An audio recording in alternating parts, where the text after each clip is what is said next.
now let's walk through some of these other things we can do. Cropping and resizing.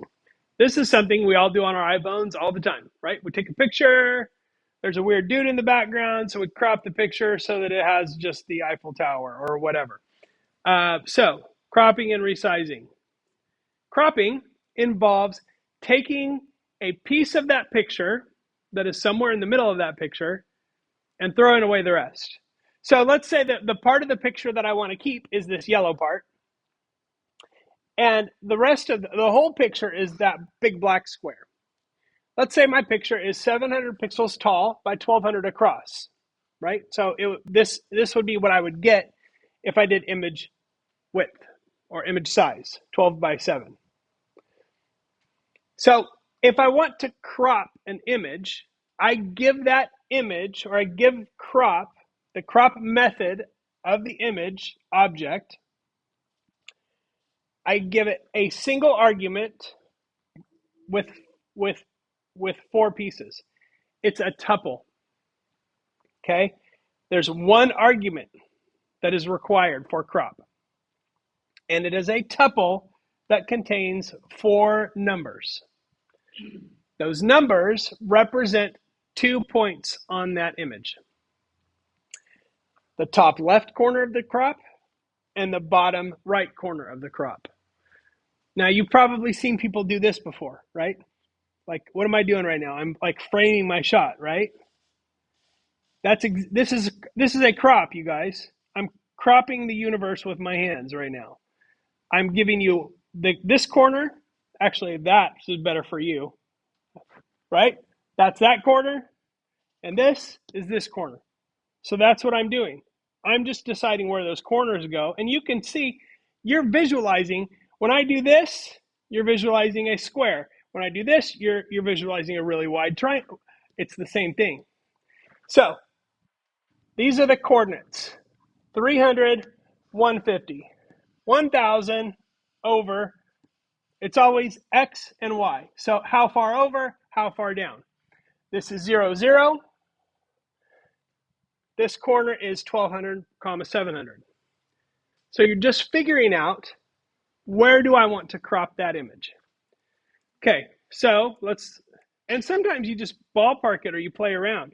So my image, again, it's about 4,200 across and 2,800 down.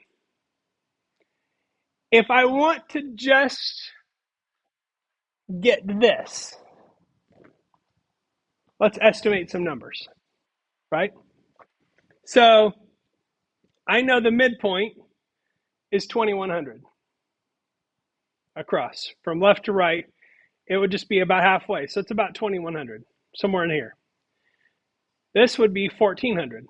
So the exact center of this picture, the exact center of this picture, somewhere in this neighborhood, is those coordinates. So if I go 1,700 and 1,300, 1,700 and 1,300. So I'm cropping here, and I'm creating a new image. So I'm going to say image to dot show.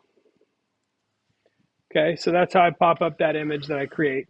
So we've got, what did I say, 1,700 by 1,100.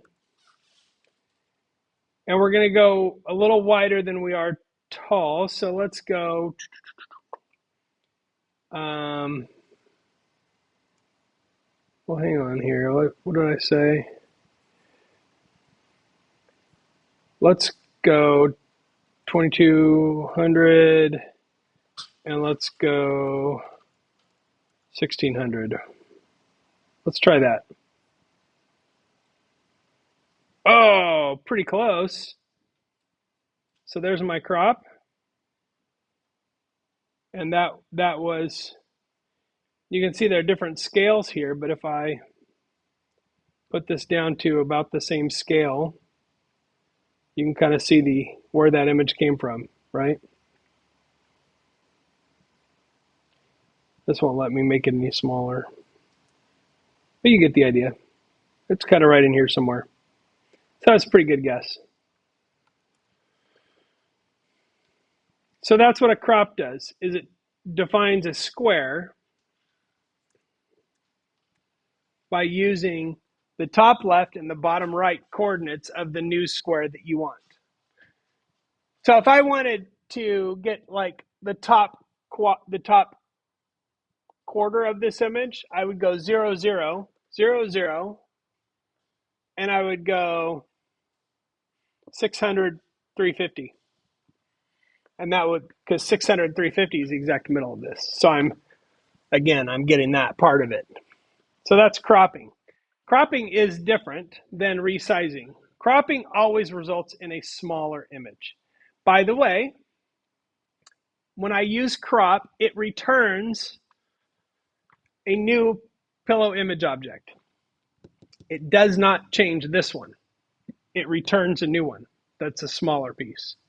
That's a good thing, because the black part of this gets thrown away. In the new image, it's only this. The black part doesn't exist. So it's good that it returns a new image. Now, I could use self-assignment to do that.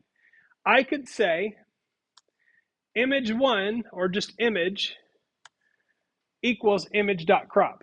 The problem with that is that there's no undo here. So if I'm saying take image, crop it, and put it back in that same container, I've thrown away the original in my program. Now, I haven't saved over the file, but I have destroyed the original. So it's better to maybe think about not doing that for this case. You can decide. But I always think about, like, if I mess up or if something goes wrong, like what's my exit strategy? So crop takes an image and it just throws away whatever's not part of the crop. Resizing is different. Resizing, let's say I divide an image by 4 vertically and by 4 horizontally, or horizontally and vertically. This actually doesn't result in an image that's 1/4 the size. It results in an image that's 1/16 the size, because this times this is 16. So you get a 1/16 size image if you do that. If you want something 1/4 the size, you go 2 and 2. Now, the way resizing works is very clumsy and not great, because what it does is it just throws away pixels. So if I have an image that I want to resize, let's say that's got that kind of pixels, and let's say I just want to cut the image, divide it by 2 vertically and horizontally, so a 1/4 the size. It's just going to start going, throw away that one, throw away that one, throw away that one, throw away that one. It's just going to go through every second pixel in that image and throw it away. But that information's gone. It's gone, just like the black part of the image was gone in the crop. And sometimes this pixel has useful information in terms of what the image looks like. Sometimes that's like the border of a country on a map or something. So that could, each pixel, this happens without awareness of what we're doing. It just non-discriminatory, throw away the pixels that I don't think, just throw every other one away mathematically. It's a machine. And that's efficient, but it's not smart. And it can result in pretty crappy looking images. Let me show you. Okay, so if I want to crop my image and then show it, and again, I'm using self-assignment here, which isn't necessarily a great plan. Actually, that's not, I'm not cropping. I am going to resize. There we go, resize. So I'm going to go extreme here, right? I'm going to produce an image that is 1/100th the size of the earlier one. So let's show that as image 2. I won't use self-assignment. Hey, that looks pretty good, right? 1/100th of the size. Well, you're probably saying, well, what's the deal? Because like this is not 100 times bigger than that. I'm not viewing this image at full size.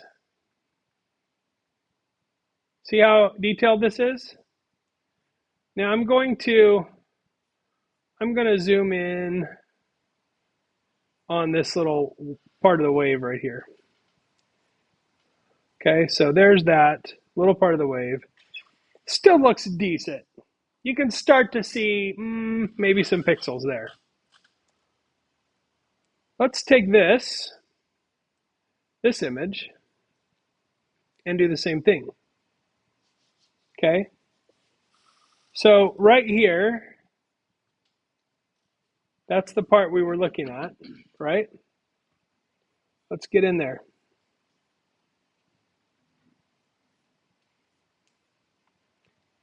Now we can see some color differences or some quality differences, right?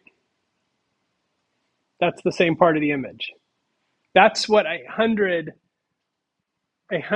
times smaller, or one 1/100th image looks like when we zoom in. Here's the problem though. That stuff, the information that was in all of those pixels that we threw away, it's gone. It's gone forever. So if I change this image and then I save it,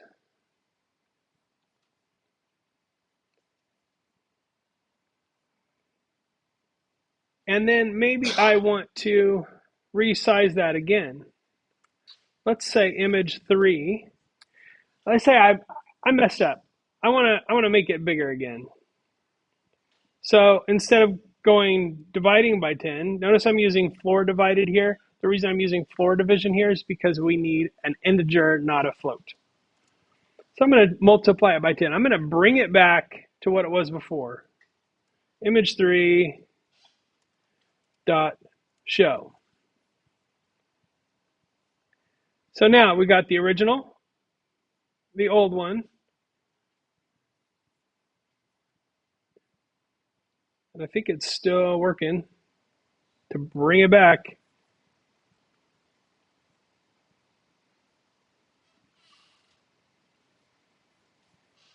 Still going. It's going to take a second. Eventually, when my computer finishes working through this, it's going to bring you an image that's supposed to be the equivalent of this. It's got the same number of pixels. But the problem with that image is that it's not going to look the same. It's not going to be the same image. And this one started out pretty high res, so I'm going to pull up a different one called buildings. Do the same thing with it.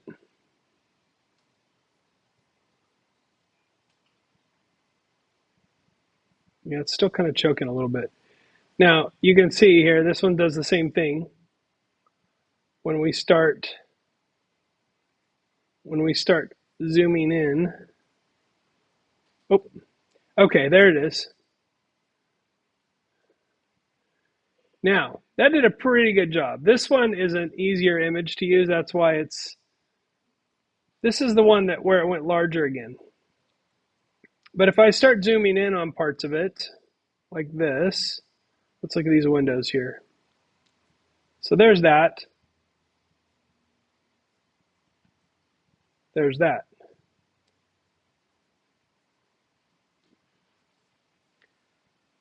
Now, the image interpreter does a pretty good job. You can see here, this one's got some little artifacts and some more stuff than this one does. But this is a much lower res image to start with. The point is, what does it do? if we take that image information, every 9 out of 10 pixels gets thrown away. Where does it come from when we put it back? If we put pixels back into this image that we threw away previously, where do they come from? And the answer is interpolation. It's guessing. It says, I have this pixel here and I have this pixel here. I wonder what I think should go in between them. It just guesses based on the color of those pixels. That's all it's doing. It's not looking at this picture and saying, hey, there's a nice picture of a sunset. What does a sunset look like? Now I'll put the pixels in, right? It's just guessing. Okay, anybody ever seen like a CSI program and somebody commits a crime, and what do they get? They get a 2 blocks away security cam photo of like half of their face, and it's super pixelated, and they're like, what do they say? What's the first thing the detective says when they walk in the room? They're like, oh, hey, we got the security cam footage. What do they say? Let's enhance that right there, right? Have you seen that before? And what happens? All of a sudden, you get the full face with like, you can see the stubble on their cheeks. It's that detailed. Let me just tell you, that's fiction. That doesn't exist. If an image is pixelated and we don't have the information, the only thing your computer can do is guess. And if you're just using regular math to add that information back, all it's doing is taking this pixel, and putting in averages.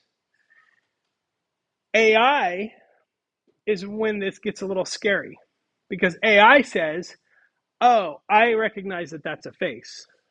What do faces have? Well, they have noses. And what does a nose look like? And what do eyes look like? And so it's taking information and it's using that to give it an educated guess. Now, sometimes an educated guess is dead wrong.